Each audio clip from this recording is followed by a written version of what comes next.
Welcome to my YouTube channel. आज एक बहुत ही अहम टॉपिक आपके लिए लेके आया हूँ मेटाफॉर्मिन ड्रग के बारे में कि जो मेटामॉर्फिन ड्रग है इसको किन किन मकासद के लिए यूटिलाइज किया जाता है, इसकी एप्लीकेशंस क्या हैं, इसका कितना डोसेज जो है वो पेशेंट को रिकमेंड किया जाता है, इसके साइड इफेक्ट क्या है, इसके कॉन्ट्रा इंडिकेशंस क्या होते हैं। तो चलिए आज की अपनी वीडियो शुरू करते हैं। फर्स्ट ऑफ ऑल जो मेटफॉर्मिन ड्रग है इसका ताल्लुक बाइगवानाइड फैमिली के साथ है। जो बाइगवानाइड ड्रग्स होते हैं बेसिकली ये ऐसे ड्रग्स होते हैं जो पेशेंट के अंदर हाई ग्लूकोज लेवल को कंट्रोल करने के लिए इस्तेमाल होती हैं, जिसको हम आमतौर पर हाइपरग्लाइसीमिया कहते हैं। तो ऐसे पेशेंट जिनको टाइप 2 डायबिटीज होती है, जिनका ब्लड शुगर लेवल बढ़ा हुआ होता है, तो उनको आमतौर पर मेटाफॉर्मिन जो ड्रग है इसको रिकमेंड किया जाता है। So we can say that के जो मेटामॉर्फिन है it is a anti hyperglycemic agent.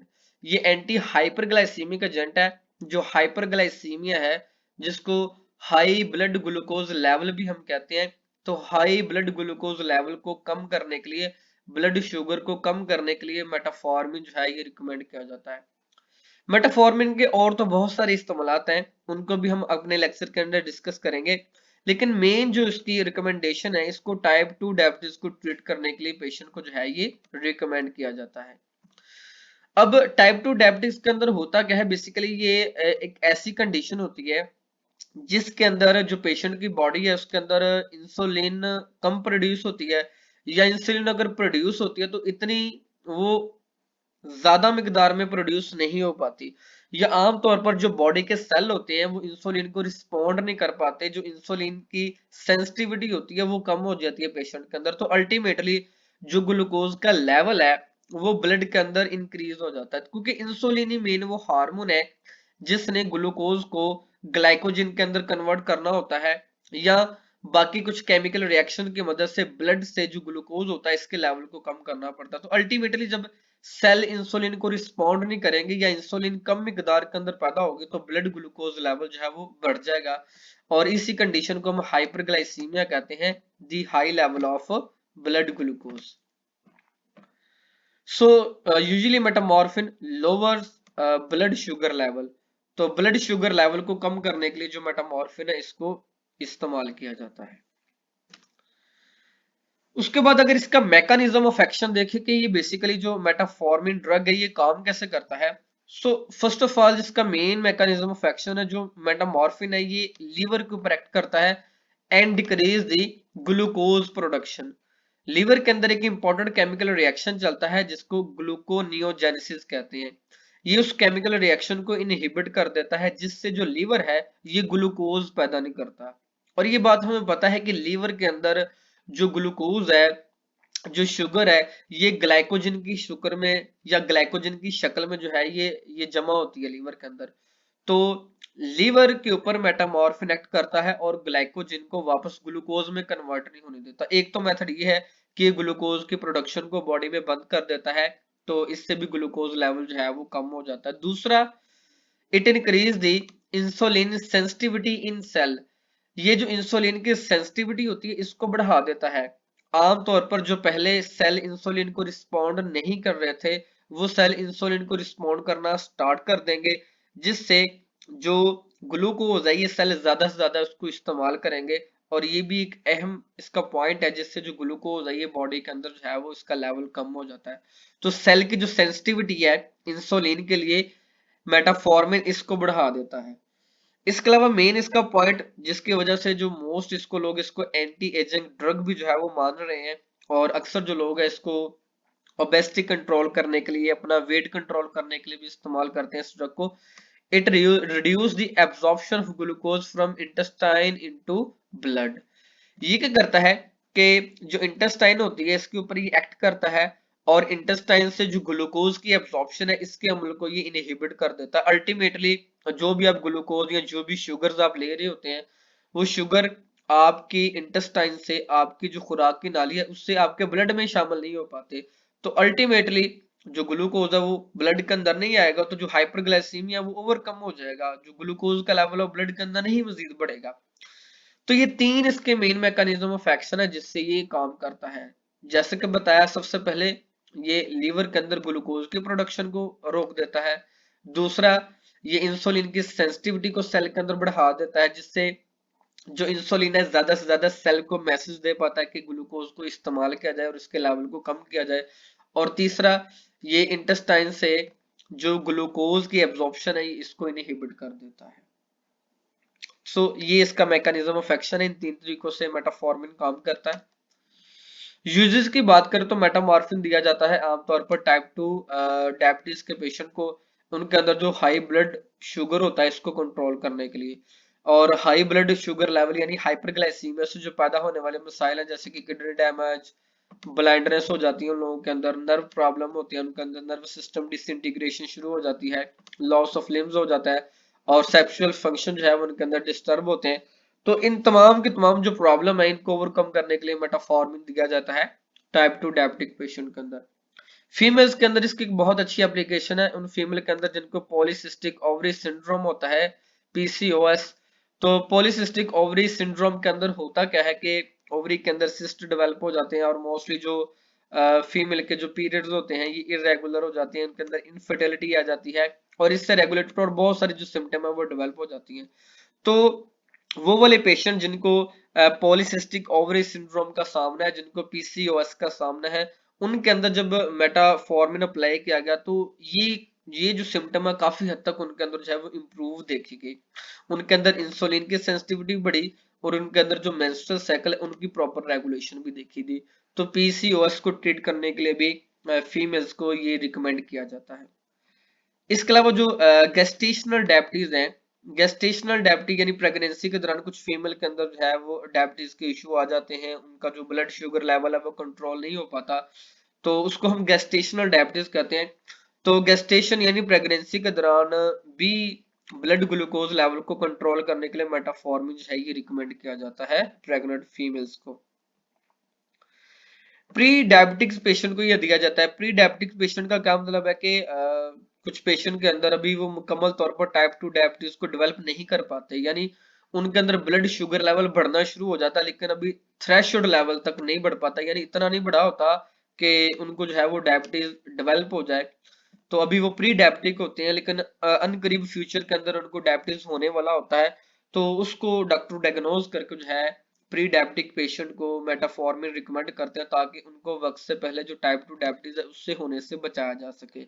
उनको प्रॉपर डाइट प्लान दिया जाता है, उनके लाइफस्टाइल को चेंज करने का कहा जाता है, और साथ में इस मेटाफॉर्मिन ड्रग को रिकमेंड किया जाता है ताकि वो टाइप 2 डायबिटीज से जो है वो खुद को बचा सके।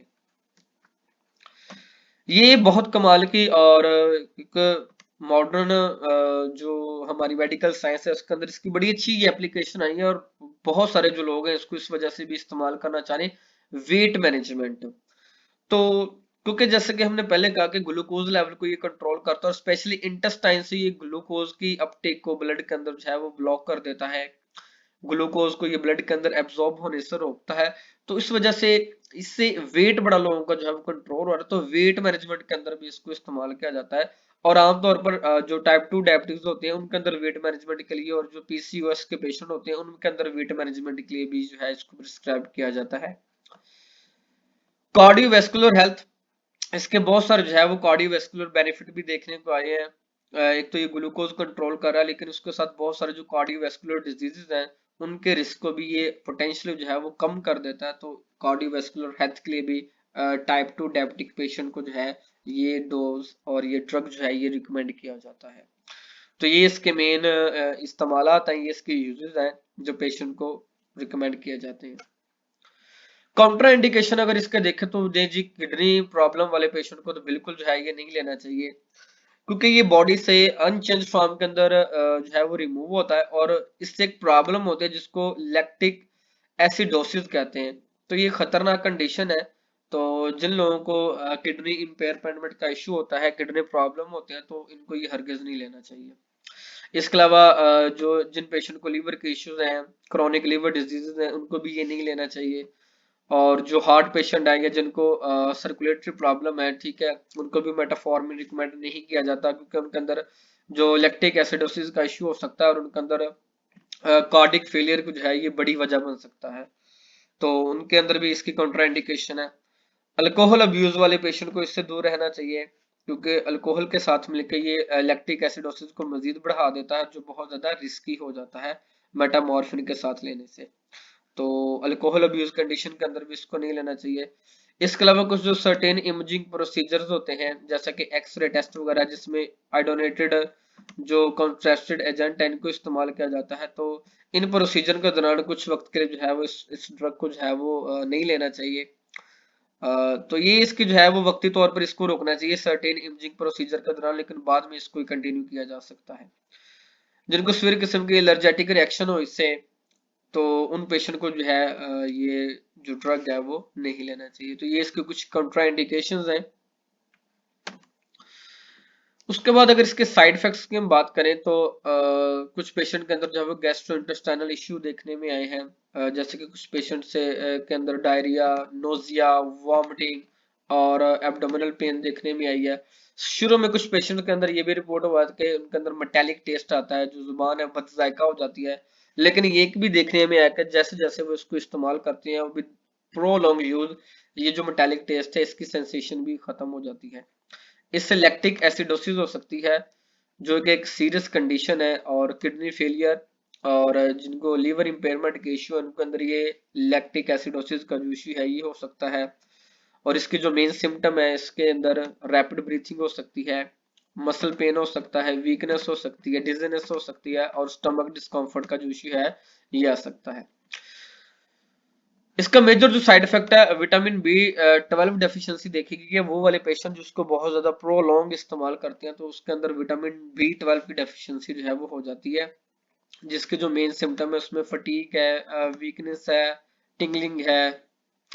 तो ये कुछ उसके अंदर इश्यूज आ जाते हैं, ठीक है। और अक्सर जो कोग्निटिव डिफिकल्टीज हैं वो भी विटामिन डी की डेफिशिएंसी से पेशेंट के अंदर डेवलप हो जाना शुरू हो जाती हैं, और कुछ न्यूरोलॉजिकल इश्यू भी देखने में आए। तो विटामिन बी डेफिशिएंसी ये प्रोलॉन्ग पेशेंट के अंदर यूटिलाइज करने से जो है ये साइड इफेक्ट देखने में आया है। इसके अलावा कुछ पेशेंट के अंदर ये हाइपोग्लाइसीमिया की वजह बन सकता है, यानी जरूरत से ज्यादा ये ब्लड ग्लूकोज लेवल को कम कर देता है। इसके अलावा स्किन रिएक्शन देखने में आए हैं, जिनमें स्किन के ऊपर इचिंग हो सकती है और रैश वगैरह हो सकते हैं। इसके अलावा जो रेस्पिरेटरी ट्रैक इन्फेक्शन है उनका रिस्क भी पेशेंट के अंदर बढ़ सकता है। तो ये इसके कुछ साइड इफेक्ट्स हैं। अगर डोजेस की बात करें तो कितना डोज इसका रिकमेंड किया जाता है आमतौर पर, अगर पीडियाट्रिक डोज यानी बच्चों के अंदर बात करें तो 10 से 16 साल के जो बच्चे होते हैं उनको डेली जो है 500 मिलीग्राम का dose once in a day जो है ये रिकमेंड किया जाता है। लेकिन अगर ब्लड शुगर लेवल कंट्रोल ना हो रहा हो तो मैक्सिमम जो इसका डोज है ये 2000 मिलीग्राम पर डे है। इससे ज्यादा बच्चों के अंदर इस डोज को नहीं बढ़ाया जा सकता। और अगर टाइप 2 डायबिटिक पेशेंट की अगर बात करें तो स्टार्टिंग डोज आमतौर पर उनके अंदर 500 मिलीग्राम और 850 मिलीग्राम जो है वो रिकमेंड किया जाता है मेटाफॉर्मिन हाइड्रोक्लोराइड टैबलेट की फॉर्म में। और अगर इसके इस्तेमाल से जो है वो ब्लड ग्लूकोज लेवल कंट्रोल ना हो रहा तो फिर इसका जो हाईएस्ट डोज है इसको 2000 से लेके 2500 मिलीग्राम जो है वो रिकमेंड किया जाता पर डे इंटू 2 और 3 डोजेस की शक्ल में। और इससे जो ज्यादा डोज है इसको रिकमेंड नहीं किया जाता। तो होप सो डैट आपको स्टूडेंट जो मेटामॉर्फिन ड्रग है इसके यूजेज, इसके साइड फैक्टर, कॉन्ट्रा इंडिकेशन और मैकेनिज्म ऑफ एक्शन की समझ आ गई होगी। मजीद ऐसी अच्छी वीडियो के लिए आप मेरे चैनल को लाइक करें और सब्सक्राइब करें और अपने बाकी दोस्तों के साथ जो है इसको शेयर करें। Thank you so much.